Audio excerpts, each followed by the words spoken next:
And they're off for the Group 3 Coral Charge. Equilateral is held up at the back of the field early as Tippy Toes against the far side rail claims the early lead. Nymphadora down the centre of the course, racing in a very close second. Then came Method and very keen Arecibo. Mitbahi has covered up right on that far side rail. Keen is existent. Towards the near side at the back of the field is Raasel. The back marker is the held up Equilateral, and already they're racing towards a halfway point in the Coral Charge. And it is Tippy Toes who runs the rail, has a lead of a neck to Nymphadora, racing in second. A length and a half away. Mitbahi on the inside rail. Down the outside, Arecibo. Method is being driven. Now Raasel begins to make his move down the centre of the course, and he's passing horses now inside the final furlong. It is Nymphadora who has got the lead. Raasel down the wide outside. Several in close quarters in behind. Another half furlong to go. It's Raasel. Mitbahi now on the inside rail, but it's Raasel who got first run. Raasel and Mitbahi. Those two together as they went over the line at the end of the Group 3 Coral Charge. James Doyle joins me now, and we're going to look back on the Coral Charge, which thankfully has won on Raasel, making my afternoon a lot happier. Talk me through the race. It was messy, very messy. The horse I was kind of hoping would jump well on my inside missed the break and then became quite keen and lit up through the field Equilateral. And then I was kind of left on a bit of a wing.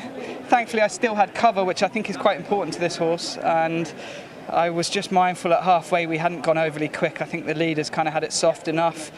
And they were getting away from us a touch. I could see Roger Berrien's horse down the inside. I was hoping he would stay locked up, as we know it can get quite difficult from them low draws, and I don't think that rail is as important as it once was. So I was not too bothered about being where we were, and I had the right partner to go and get the job done, and he duly quickened up on his own and did as usual, just took his foot off the gas a little late on.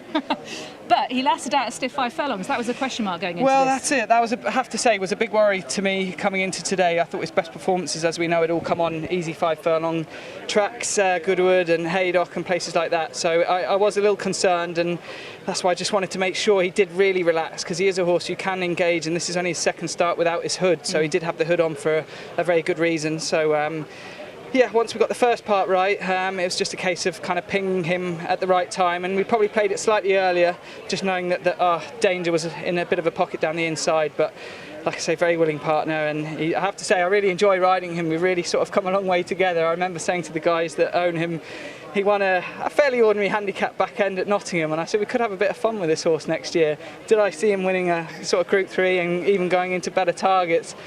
I'd be lying if I said that, but I knew we could have plenty of fun with him anyway. 16-1 for the Nunthrope now, and that is the plan, says Chris. How do you see that?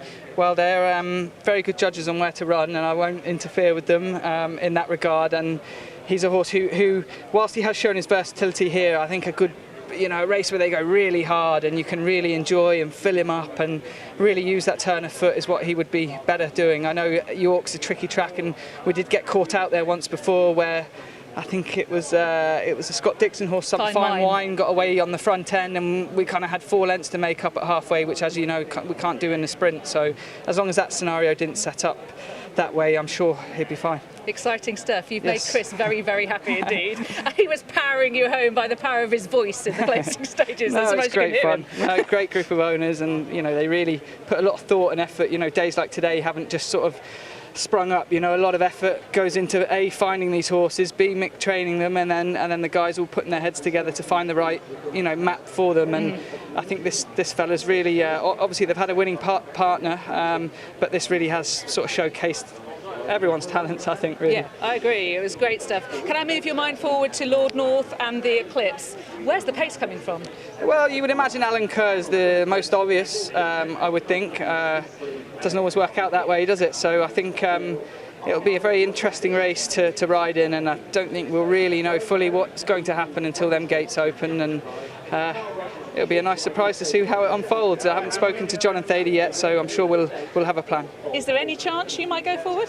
Well, I mean, look, he's tactically a horse who does generally come at targets, but he's obviously, we're giving a lot of weight to the 3-year-olds, and it could be potentially difficult trying to chase them down.